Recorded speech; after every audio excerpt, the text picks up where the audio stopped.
Welcome to the first day of my 30-day security challenge. This challenge was created by me to help you get control over your security and privacy online. I'm Shannon Morris and I have been teaching viewers about privacy and security for a decade. I have been advocating for better consumer security and privacy for years, but one of the biggest problems that I have noticed is that really getting control over your privacy online, it takes a long time to do. It's honestly kind of overwhelming because there is so much that you have to consider, and some of it requires a little bit of habit forming as well.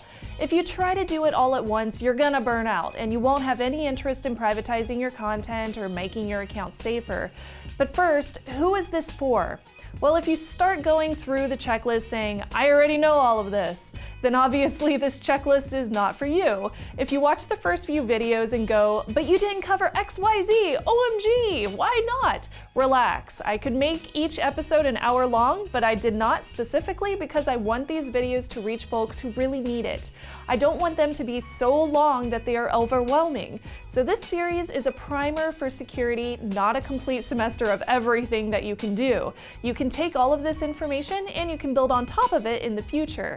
So I created this 30-day security challenge to break down some of the easiest concepts for anybody looking to make their online accounts more secure and still really easy to manage. While convenience is usually the thing that topples security when it comes to a mass market, I bet by the end of this challenge you will not only be more secure than your friends and family, but putting in a little bit of work during this month will actually make your life a heck of a lot easier in the long run. Seriously, I'm going to show you how to make your accounts more secure by just remembering one really good password instead of 50 terrible ones.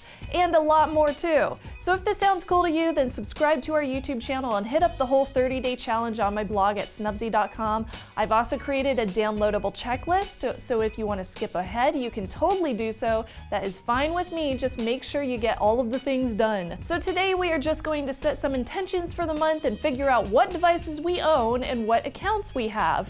So go ahead and grab a notepad and a pencil and write down some goals that you want to accomplish.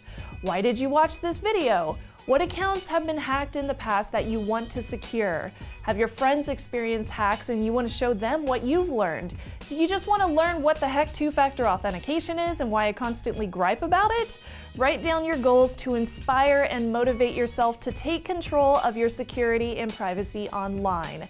In a new column on that notepad, write down any and all accounts that you have online that you have a login for. This could be your email, Twitter and Facebook, your bank, your Steam video game account, your Instagram account, your accounts that require a login.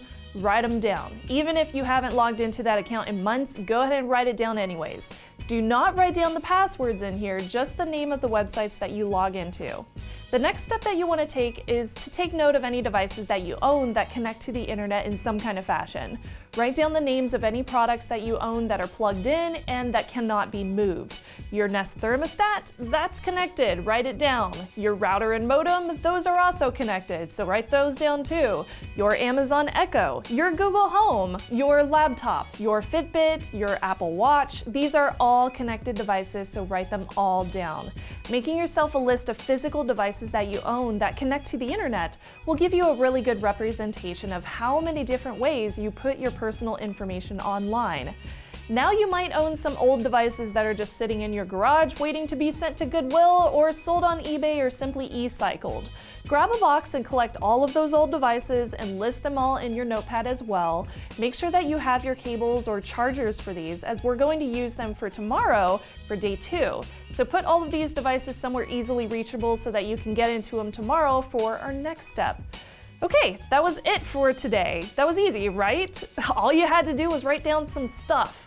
So tomorrow we are going to go through those old electronics and make sure that they're ready to get rid of, and then we are going to hop online and start deleting old accounts. And I'll show you the easy way to do that as well. Again, subscribe on YouTube if you haven't already so you don't miss tomorrow's video, and see the whole challenge over at snubzy.com, which is my personal site. Links are down below. I am Shannon Morris, and I will see you tomorrow for day 2.